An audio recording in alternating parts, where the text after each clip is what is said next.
Cómo sobrevivir en Twitter y no quedar suspendido en el intento. Twitter censura en este momento cuentas de gente con afinidad al proyecto de la Cuarta Transformación. La respuesta es sí. Twitter se ajusta a sus políticas internas al determinar la suspensión de estas cuentas. La respuesta es sí. ¿Los usuarios que vieron sus cuentas suspendidas violaron las reglas de Twitter? También la respuesta es sí. Abro con estas 3 preguntas y respuestas sobre lo que sucede en este momento en la red Twitter, para intentar dar un poco de claridad, según yo lo entiendo, a lo que pasa en esta plataforma de redes sociales. Al mismo tiempo, me gustaría expresar los mecanismos con que cuentan los ciudadanos que apoyan al gobierno de la Cuarta Transformación para mantenerse activos en esa red. Para empezar, quizás sea sano recordar una referencia histórica que maneja a menudo el presidente López Obrador respecto a la manera en que debía aplicarse la justicia según la visión del también presidente transformador Benito Juárez. A los amigos, el favor y la ley. A los enemigos, la ley, así a secas. Eso es lo que está haciendo Twitter en este momento. Hay efectivamente una intención clara para aplicar a rajatabla la reglamentación de la red a quienes infringen cualquier norma establecida. No importa si se trata de una acción aislada, que no constituye un hábito recurrente por parte del usuario. Se faltó a la norma y existe, por lo mismo, motivo para la suspensión. Recordemos, para los enemigos, la ley. Vemos, por otra parte, que el juicio que hace Twitter ante las faltas cometidas por las cuentas que apoyan en este momento al proyecto Tumor es más benevolente. Las violaciones al reglamento existen, pero se encuentra en ellas el atenuante de que es primera vez o de que se trata de acciones aisladas que no pueden ser consideradas como prácticas habituales. Esas cuentas se mantienen activas, aunque hayan violado el reglamento. Recordemos, para los amigos, el favor y la ley. Quienes hemos seguido de tiempo las cuentas suspendidas en los últimos días, sabemos que se trata de usuarios muy combativos en favor de la Cuarta Transformación, ciudadanos que debaten a diario en defensa de las políticas del gobierno y evidencian la corrupción que imperó durante el periodo neoliberal. Ese debate permanente origina fricciones. A todos nos queda claro que hay cazadores de cabezas que intentan a diario polemizar en forma extrema para denunciar cuentas que son incómodas al proyecto del Tumor, abrir debates donde la intención no es defender un punto de vista, sino desesperar al oponente, obligarlo a insultar, denigrar u ofender de cualquier forma al incitador. Con estos elementos de prueba, se pide de inmediato la suspensión de una cuenta. Se cayó en la trampa y pusimos nuestra cuenta a merced de los grupos que esperan esas oportunidades para reportar masivamente. Las cuentas suspendidas son de opinión y debate, y es en el debate donde generalmente se violan los reglamentos de Twitter. Pero, ¿por qué se violan? Porque son el tipo de normas ambiguas que dan margen a cualquier interpretación. Twitter dice que no es permisible el spam y la manipulación de la conversación en la plataforma, pero no define cuáles son las conductas a evitar. Así es que el campo para aplicar sanciones es bastante amplio. Podemos violar las reglas de Twitter, aún sin darnos cuenta. Basta que el órgano regulador en esa plataforma interprete de forma diferente lo que escribimos y difundimos, para que nuestros mensajes sean considerados spam o dañinos a la conversación general. Las cuentas suspendidas violaron evidentemente las reglas del juego. Todos lo hacemos, puesto que son normas que dicen poco y tienen 1000 interpretaciones. Nada más que en este momento, la autoridad que regula esta red aplica, con las cuentas que apoyan al gobierno del presidente López Obrador, la letra de la ley, sin ningún favor. Todo tuit puede ser considerado infractor.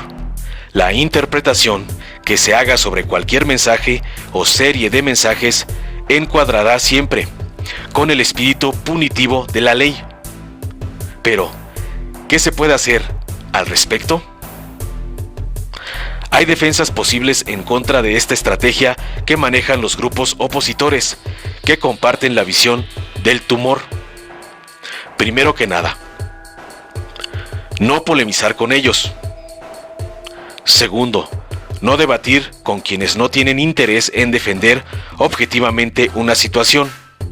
Tercero, ignorar a los que llegan a desatar la violencia escrita. Y cuarto, silenciar o bloquear esas cuentas. En segundo término, y esto me parece lo más importante, dejar de lado ese apetito nocivo que impulsa a algunos a conseguir más seguidores. No dar interés al número de usuarios que siguen nuestras cuentas. Lo importante en cualquier red es nuestra opinión personal, respaldada con argumentos válidos. Eso es lo que hace la diferencia entre un buen tuitero y otros que no lo son. Si cancelan nuestra cuenta y nos sentimos desnudos por el número de seguidores que perdimos, estamos mal. En realidad, nada hemos perdido. Un número al lado de nuestro perfil no nos hace mejores o peores. El día que suspendan mi cuenta por alguna infracción, abriré otra con un nombre distinto al que uso actualmente. Opinaré lo mismo, porque sigo siendo el mismo. Cuentas que utilizan nombres alternos permiten a los usuarios moverse con mayor libertad en la red. En mensaje directo se puede pedir apoyo a nuestros amigos en Twitter para hacer crecer rápido la nueva cuenta. Así logramos recuperar alcance.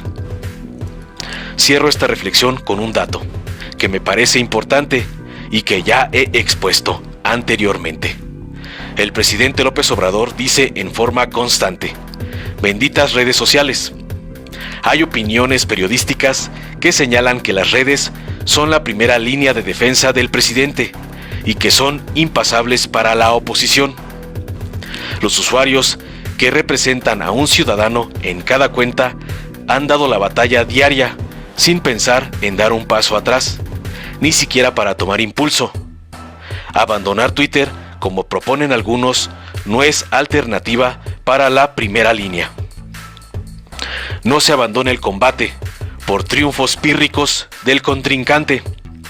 Hay que seguir en Twitter, pelear en Twitter y dar batallas en contra de Twitter. Solicitar a los directivos de esta plataforma reglas más claras. Apuntalar las nuevas cuentas que suplen a las caídas. Opinar objetivamente sin agresión alguna. Continuar ininterrumpidamente con el apoyo a la Cuarta Transformación y al presidente. La gente y las granjas de bots del tumor impulsan en este momento la propuesta de algunos tuiteros de izquierda para abandonar Twitter.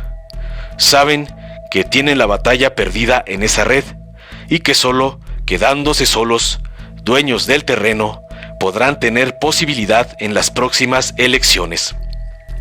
No les demos gusto. El campo de batalla en Twitter está en este momento repleto de banderas chairas, entre comillas. Si unas caen, levantamos otras, pero esta guerra no la perderemos. La Cuarta Transformación va.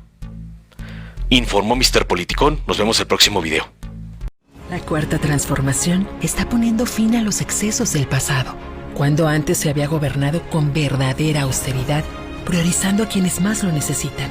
Cuando un presidente había renunciado a los pinos, al avión y al Estado Mayor Presidencial.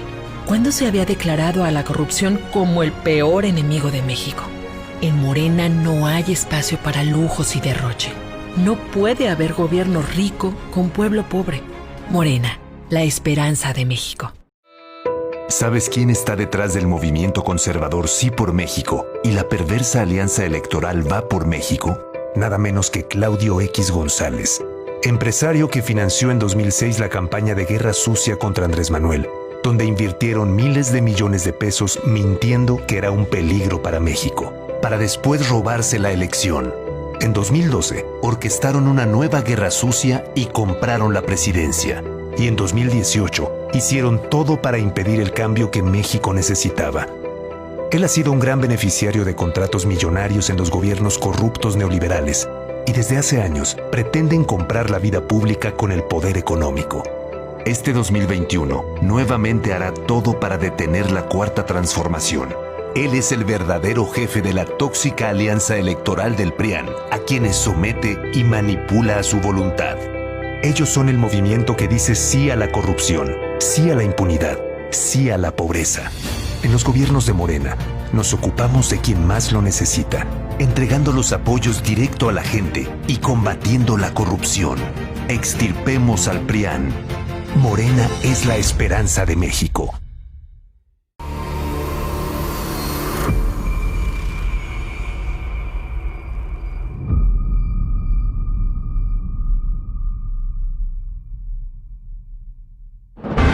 Para 1988, México ya había vivido una larga tradición de corrupción, abuso de poder y fraudes electorales. Pero ese mismo año, el PRI y sus aliados mancharon para siempre la historia de la democracia en nuestro país. Este hecho dio comienzo al noviazgo entre el PRI y el PAN. A que hubieron irregularidades, por supuesto, se señalaron. Avalados por el PAN y el resto de la mafia del poder, hicieron todo para anular el evidente triunfo de Cuauhtémoc Cárdenas y traicionaron la voluntad del pueblo de México. La bancada panista acepta que se destruyan estos míticos documentos y que cállense. Ordenado por el presidente priista Miguel de la Madrid y orquestado por Salinas y sus amigos millonarios. Mi abuelita todavía está votando. Mi abuelita, mi papá, bueno, todos están votando y ya murieron. Así empezaron más de 30 años de neoliberalismo y abusos en contra de la gente. El PRIAN dejó claro que estaban dispuestos a hacer lo que sea para instaurar un régimen autoritario para el beneficio de unos cuantos. Este fue el inicio del oscuro periodo neoliberal que le abrió paso a la corrupción, a la privatización de empresas nacionales y a la que le siguió una devastadora devaluación que lastimó profundamente al pueblo de México. Estos políticos corruptos se vuelven a unir ahora en una tóxica alianza electoral que busca detener el cambio verdadero que comenzó en 2018. En Morena, defenderemos la democracia de la mano de la gente. Extirpemos al PRIAN de México. Morena. Durante décadas, México sufrió una grave enfermedad, un tumor maligno llamado PRIAN, que saqueaba al país. Se alternaba el poder y fingían competir entre ellos. Hoy finalmente se quitan la máscara y se unen en una perversa alianza electoral. A ellos los une la corrupción, la ambición y el miedo de seguir perdiendo el poder. No permitas que se salgan con la suya. Extirpemos el tumor de México. Morena. Si te gustó, dale like, compártelo, suscríbete y activa la campanita para recibir las notificaciones de nuestro canal.